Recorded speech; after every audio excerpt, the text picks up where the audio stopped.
All right, welcome back to the Brew Crew Chronicles, and we have a slightly different episode today. We are here with Zach from Geelong Home Brewing. How are you, Zach? Hello, I'm very good, thank you. Thanks for having me. It's not something I really thought I'd ever be on a podcast, so this is very different and exciting, I to know, say the an least. Australian homebrew podcast. Who would have thought it? Yes, I know. Who would have thought it? Now, as you've got a beer there, I do. sorry, I better get mine out as well. Just because it is 5 o'clock somewhere, even though it does say 11:12 on my laptop. I wasn't going to tell him. But 11:12 p.m. We've just got the lights very bright here. Exactly. But people know that in this, we're like an airport or a consulate or something. The time doesn't matter in our shop. So That's right. yeah, 5 o'clock somewhere, you said, and I'm going to go with yep, it. yep, that's the one. Awesome. So you and I managed to come in contact quite a couple of years ago now. I can't for We the did. life of me remember how it came about. I think that my big mug ended up on a device of yours Yes, somewhere, and I we think got it did. chatting that way. Yes. I reckon that was correct. And then I think you might have seen mine and gone, geez, I'm not sure about him, but we'll talk to him and see what he's got going on. But no, yes, I know I was just saying before, I'm really impressed with all your podcasts, your social media and everything. It really has inspired me to do more. So thank you for that. Yeah, it's Yeah, really good. thank you. And I think that's one of the main reasons why I wanted to have you on is I see what you guys are doing down there. Is that grandma? It is. Grandma just went past there. And we'll get into how she relates into the shop very Yes, shortly. Um, 100%. but what we do, I guess, isn't the common or isn't the norm. And it's so nice to see other home brew shops getting out there, doing things that are different, spreading the word of home brewing and how great it is and how easy it is. And so thank you for the part that you play in that too. No worries at all. No, it's you're right. It's just nice to do something a little bit different than the norm. I think. So I did some stalking, which I did tell you, and you did a Yes. great post. I think it was last week or the week before that kind of gave the history. So a lot of people know the history of crafted taste and how I came to be a part of that. But Geelong Home Brewing has actually been around for substantially longer. So do We you want to have. give us a Mm. bit of an idea of how it started and how you ended up in the position you're on now? Yes. So grandparents started. Well, it actually was Geelong Home Brewing even before the grandparents. So they took it over in 1997. We were in towns, a different location to where we were or where we are now. They had it up until 2019. So I've had it for the last 6 years. And as you saw with Grandma there, they haven't actually left because they're very they retired, but not fully. They're very still very helpful, and we've got with COVID and that we've got busy, so they're very kind to still assist. And Grandpa still loves to have a chat with all these old customers and that. Isn't Yeah, it the best part of our industry is like a lot of people think it's the drinking beer, but the most joy I ever just a got out, bonus on the side. it's the talking about beer and like the Exactly. humming a yarn. Yep. No, and that's it. And Grandpa's great at having the yarns. I think I might have got that partly from him because sometimes I might have a yarn for a bit too long, but that's okay. We're all guilty of it. Yeah. So I actually worked with him I started when I was 14. Of course, 14 and 9 months. I think that's when you're legally meant to start. But anyway, about that. Worked with Pa in the old shop. So I've sort of been involved in homebrewing about 15 years. And then, so I did worked with Grandpa, and then I actually went to uni, worked at Domino's. And as I said in one of my other posts, I think you'd rather have a beer that I made than a pizza that I made. But anyway, did that for a while, then passed, and I just wanted to retire, well, partly retired, and doing it, but done it for many years, and he is 70, 78, I think, this year. Yeah, wow.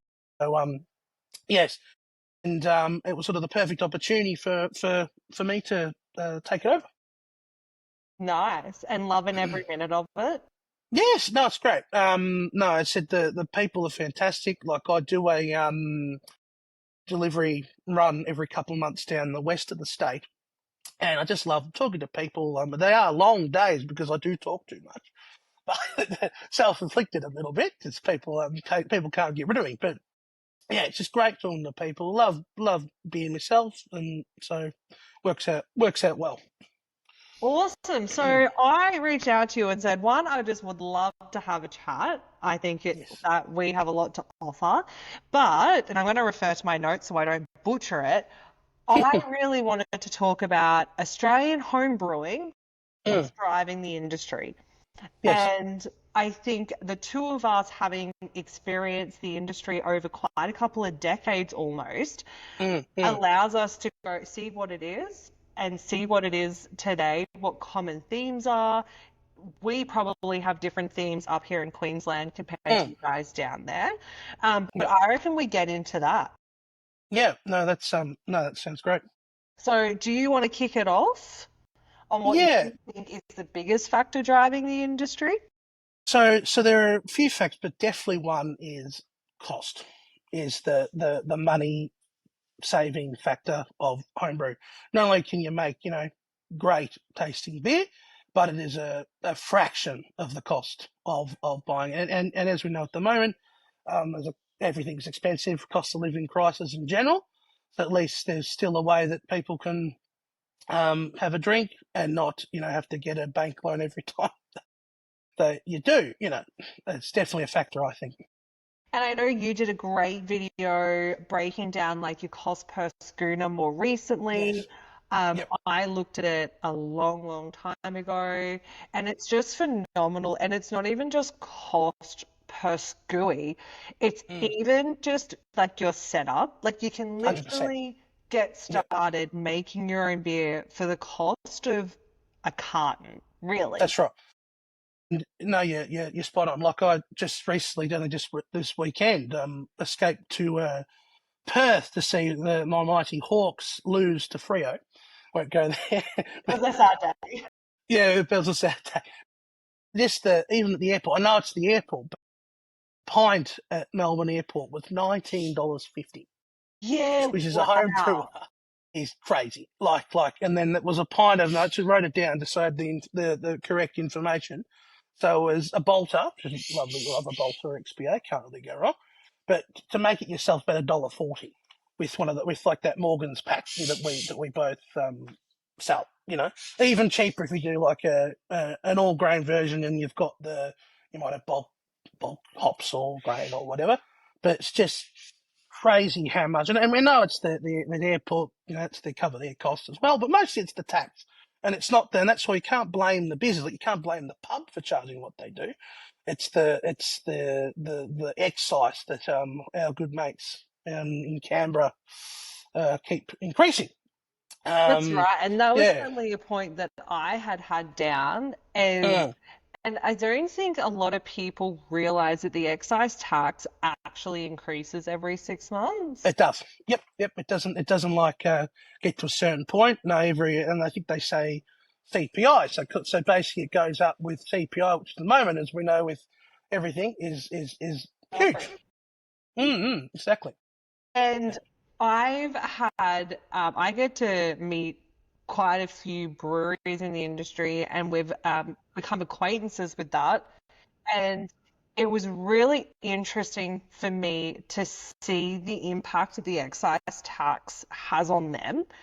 Mm, And I think from an outside perspective, it's easy to be like, oh, 19 bucks for a pint or 15 mm, bucks for a schooner in a lot of breweries, you're yep. making a killing.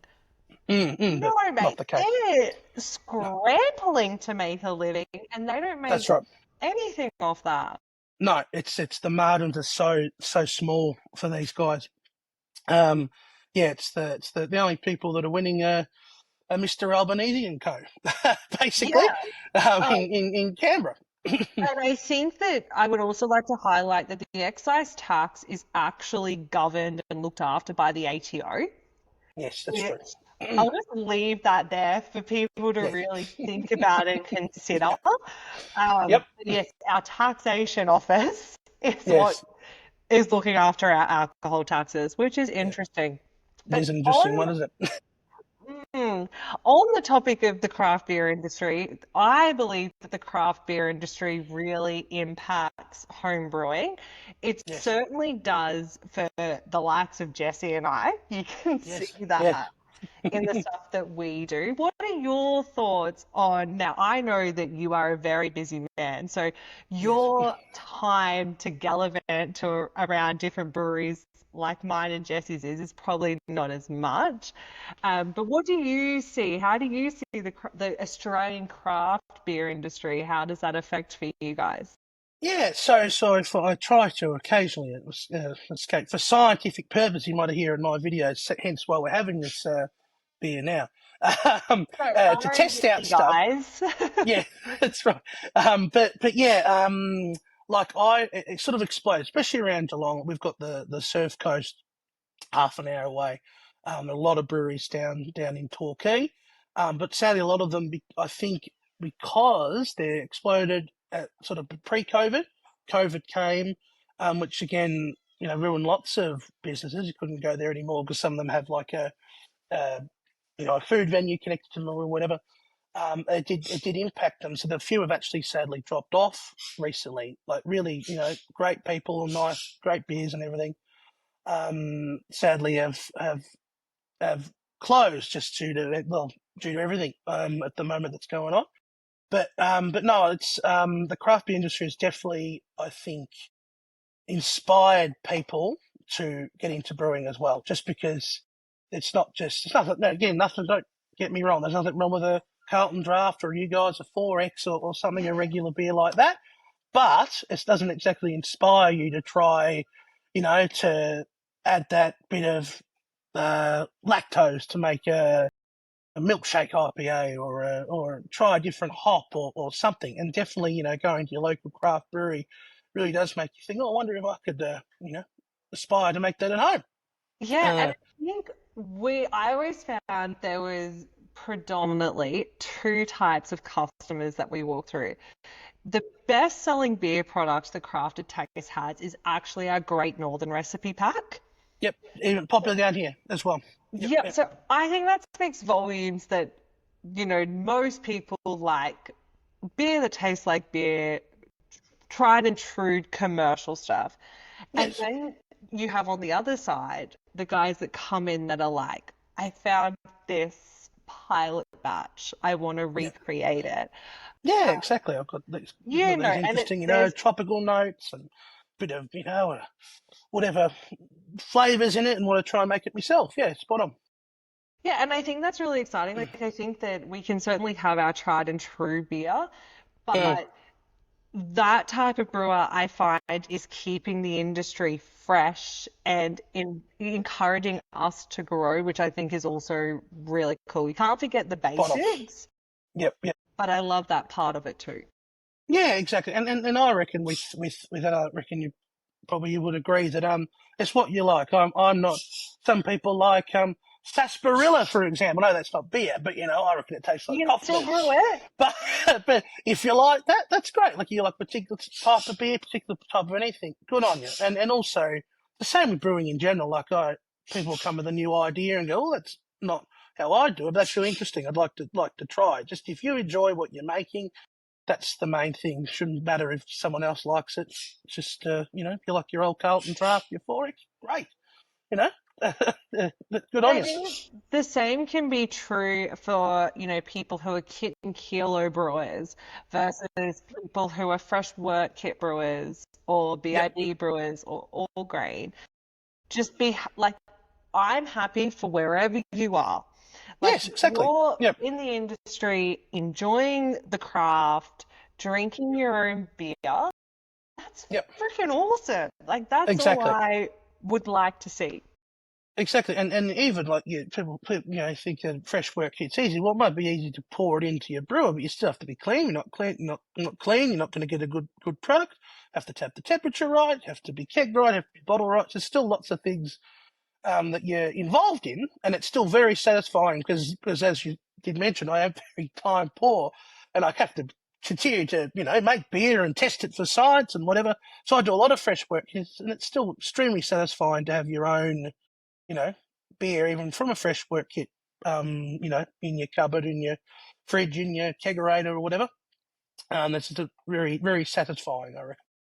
And that's another great point to move into another thing that I think drives the homebrew industry is our access to fresh work kits, Yes, whether they be from specific companies or even breweries themselves. yes, So yep, I know you stock a few more than what we do. Our main fresh work kit is All in Brewing Co., which is actually a brewery in North Brisbane. yep. They're excellent. Well, we have those as well. They're Yeah, great, great quality. Yeah, great kits. and that just Mm, allows us as home brewers to really then step forward even more. You've got this amazing high quality all grain brew made by professionals exactly. Yep, that know what they're doing, and we can drink, for the most part, the same beer that they've got on tap that's about half an exactly. hour away from me, which is pretty Yep. gnarly. No, it's fantastic. I still think I need to do a business trip to All In Brewing. That's on the cards one day. To but be quite, so just between the two of us is a little secret, but I yeah, have been eyeing off a business trip to yes, Sydney.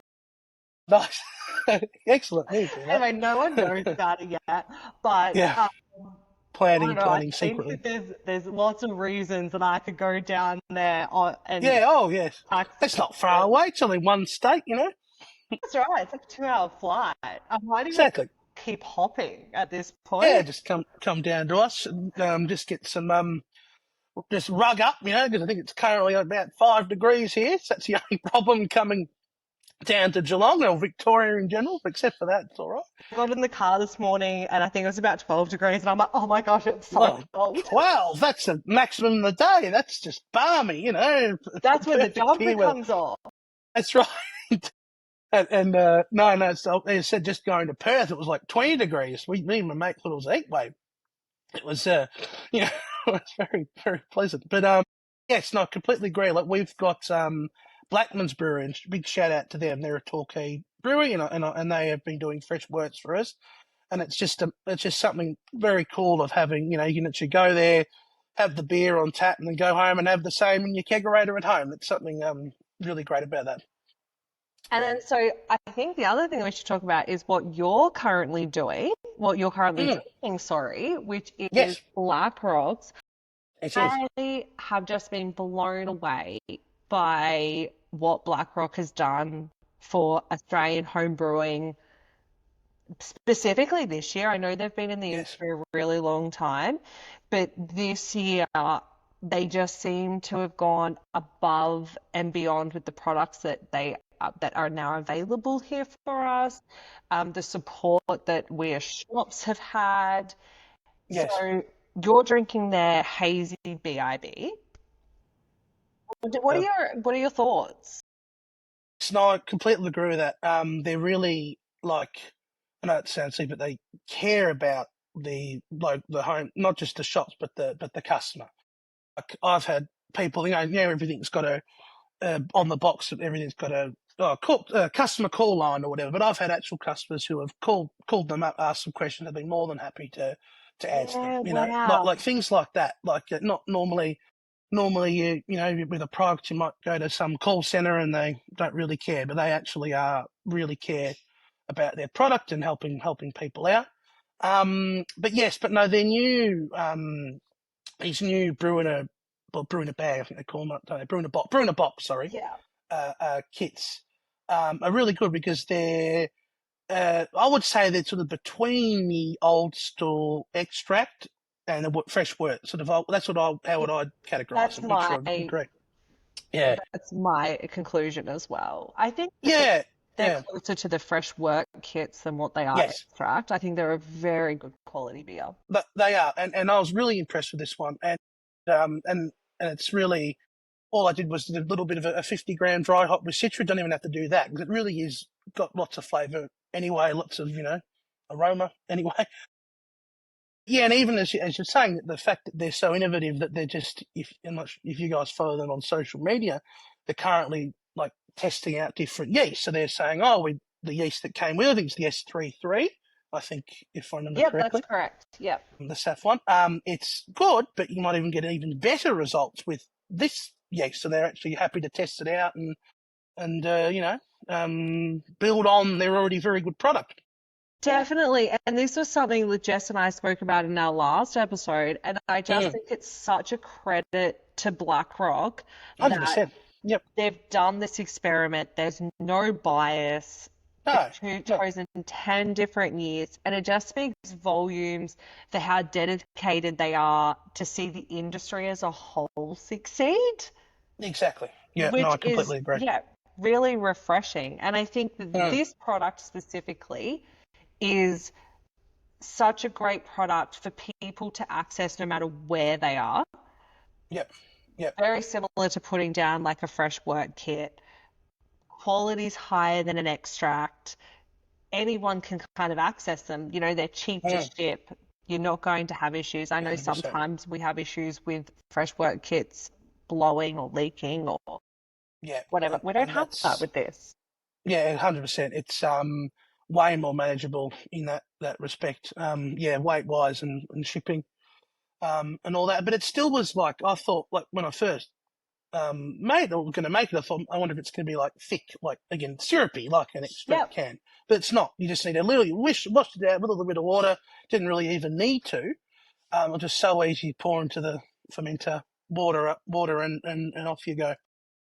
Was really impressed. I've done this one. I've also did their pale ale, which I Okay, I actually haven't done the thoughtful. pale yet. I've got my Mm. lager in the fermenter. It's being Oh, nice. this week. Well, we'll have to compare notes because I haven't done the lager. So, Right. yes, and see what that sounds good on paper. So Yeah, I'm I sure it will actually be good. I've done this one a little bit differently. All the rest I have dry hopped. The hazy I did 75 grams. I'm a Nice. sucker for something stupidly hoppy. Like I want the Yeah. hops to near like give me an uppercut, if I'm Yep. honest. Just to be a meal of hops. So I thought the hazy could have had more. The IPA I did with 50 grams. I thought Yep. that was really good for the Yeah. style. Like a It, really 50 grams balance. Mm. was perfect. The Yep. lager, I've gone the complete other end and I haven't dry hopped it at all. Well, it's just more of a clean lager, which you can't go wrong with sometimes. Yeah, Bit that's something a right. bit different. And I think also to open it up to the people who don't want to, either don't want the hops, don't want to stuff around with the hops. Yes. So I'm not beyond dry hopping a keg. Yeah, which you So can that do. Yeah. may still happen. We'll just Yep. we'll just see. You can always test it out first, and see how you go. That's right. So Jess did a hydrometer read for me yesterday. I think it's at 1,010. So we'll Oh, do nice. a Yep. hydrometer read tomorrow. I think it's sitting, we've heated it up to about 17, 18 degrees. Yep. Finish it off. So just slowly increasing it for that diacetyl rest. And yeah, we'll just Yep. see how it turns out. And I think that's was that 3470 within that one. But you've I think. stumped me because I don't I know. might be wrong, but I think so. I think it's the purpley pinky pack. If I remember reading the It's box. definitely a lager yeast, but Yeah. a lager yeast that's slightly on the warmer front. Like I think their Yeah. Okay. temperature range was like 12 to 18 or something. Oh, yeah. Nice. Yeah. So Yep. also makes that much more readily available. Like obviously Mm, winter, Melbourne, you don't have these issues. Queensland, true. it's very hard, no matter what time of the year it is, to ferment consistently at 8 degrees. Yeah. So It would be. that's another great thing about having a yeast like that with that temperature range Mm, is really does meet all of us. true. And that's a really good thing. And that's why I really like and I really rate the Lulleman, the Nova Lager Yep, okay. I hybrid. use Mangrove Jack's Cal Lager, but I Yeah, think that that's they're great very too. I've got both similar. those. And it's just that ability to do like I was skeptical at first, but I used to do a lot of the Japanese lager in the All In Brewing, and that's was like a staple in the one of the taps in the kegerator. Mate, Kasaki, I really, think they've renamed that's it the one. now. It's such Yep, a yep. good beer. And it's just a very good again summer crisp, rice lager. And I first did it. I used to always do. I think it was the S189. I think they suggested some a lager yeast anyway, genuine like a low temp lager yeast. And I thought we'll test out it was either the Cali or the Nova lager. And to me, who I'm no expert. To me, they taste very similar. Yeah. And he just didn't have to wait as long, didn't have to do all the whole lagering. So I'm really impressed. I really do suggest for people who just want a nice, quick but still crisp lager, yeah, that California lager and the Mangrove or that Nova lager are really good options. Yeah, it Yeah, just means that people have access to being able to brew that style. A lot of the times, once you get there, people's hobbies, I can't really think of the word, but essentially move forward. And yes, once they go like, oh wow, if that's what I can do with that, now I want to brew a lager at 10 degrees and I want to get exactly. the fridge and it Yeah. expands their horizons. It does. It means too that say if you've got because sometimes I think you probably know as well. It can be a your fermenter fridge could be full. You know, it might have a few things going at once, but you don't want to wait until that one's done. Period of thought. So at least you can do one with say. I think I might have heard on one of your other podcasts talking about the Kvike. You know how great's that in summer Kvike, Quebec. Especially here. Yeah, yeah, exactly. Like you can literally just have it in your shed, and you don't have to worry. It gets up to 40 degrees, I think, isn't it? Yeah, Um, 30 to 40 is its yeah, optimal, which is pretty gnarly. Like, which is crazy. Yeah, because previously you'd always say, "Oh, I wouldn't be worried at that temperature," but not with that yeast. So, and it yeah, yeah, thrives, which is also really yeah. great. So it's great that these sort of things again have sort of filtered down again to us homebrewers, and just gives us again more things to play with. That's right. It makes brewing beer accessible to the everyday person, which I think is Exactly. important. Yep, yep, yep. Yeah, no, you're spot on there. Mm. We've spoken about quite a bit. The next thing I had on my list was what do you think the next fad in home brewing is? Mm. Yes, as I think we were saying that at the moment definitely your hazies are still in, I reckon. Yes. Which is nothing wrong with that. They're very nice as Yeah, we well, as look as I'm at just checking. everyone watching the Yeah, video version. exactly. Like mine's hazy, hazy. That's right. I actually keep sorry for getting to say that. Sorry for the people that aren't watching us. I keep holding up the beer. Forget about it. Forget about that. If you're listening on the actual podcast. But yes, I think that probably IPAs, hazies, all that will continue because there's so much you can do with them. Like there is so many hops. They're always bringing out like the latest hop, different flavors or whatever that you might want to try, and they normally suit like a IPA or whatever, sort of hazy sort of style. But I reckon like I've seen a lot in in general, like like even the ads for old CC and dry. If you don't want beer, have CC and dry. So which I don't know why. Why would you want beer? But anyway, but lot, I lot don't of know why you go from beer to scotch. no, Like no, there's that's right. such a difference. Very different. But just like say you've got a kegerator, a few taps.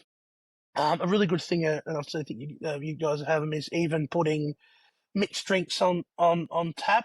Doing like a hard rated or whatever you want to call it, sort of thing.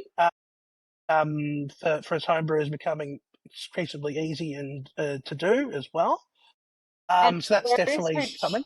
for those who aren't sure about what we're talking about, this is Mm. that's Sorry, I specifically didn't talking explain about that very the well. impressance range. That's the one. Yep, I yep, know yep. you stock a very large amount of the impressance range. Mm. We don't stock, I believe, quite as many as you. I have just down the hallway the tonic and the Mm. hub squash Yep, yep. in Lovely. my kegerator, 19 litres of each. I think that they're phenomenal, and it was a Mm. great point that you brought out. It doesn't need to be brewed. You don't even technically need to be like a home brewer. No, exactly right. You can have alcoholic or non-alcoholic, and you can basically make it as weak or pissy as you like. Yeah, exactly. The possibilities are endless. No, that's Dangerous. spot on. Dangerous indeed. Yes, your scientific testing could end in tears. You have too many sometimes. But no, you're spot on. It's really good. Just even for a party, you got party. You got a tap free. again, not everyone's a beer drinker. Again, perish the thought, but not everyone's a beer drinker. But you can put something else on your kegerator, and you can literally have, if you're forced carb it, be drinking it the next day. So it's a really good, your last minute thing as well. But no, I haven't tried. I'd like to try the tonic, but yeah, I really rate the pub squash one is great. I think I'm on Yeah, my third keg of it, which yeah, probably is nice. exposing myself a little bit. No, you're checking, you're making sure the consistency. Well, we can't sell products that aren't consistent, so that's Look, I have to what admit, you're doing. I think the first one that we went through, Jesse had been here. So Yep, he that was helped. definitely a him problem.